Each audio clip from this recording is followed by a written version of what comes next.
really emissions can be associated with about 17 to 20% of the emissions on the farm. And really what's being influenced here is how long the manure is being stored for, how and when it's applied, and then there's a certain proportion of those emissions coming from manure that's excreted from the animals during grazing. So really, when it comes to managing those emissions from the application of manure, the things that farmers need to think about is when they're applying. So Teagasc would advise, where possible, to apply 70% of your slurry in the springtime. So really what is happening here is that at this time of the year, the nitrogen demands for the plants can be met by the application of the N content in the slurry, and there's less interference with sunlight and wind when the slurry is being applied. And really that's why in the springtime you've associated lower emissions with the manure management on your farm.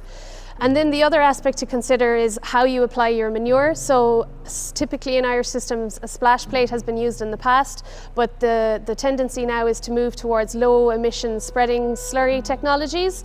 So what these do is they apply the slurry under the canopy of the grass at a slower rate than the splash plate, and this means that there's less volatilization of the nitrogen in the slurry itself, there's greater uptake of nitrogen that's available, and there's less interference with the environment such as sunlight and wind when it's being applied. So really looking at things like when you're applying and how you're applying are the main factors that can be taken into account to manage your emissions from manure application.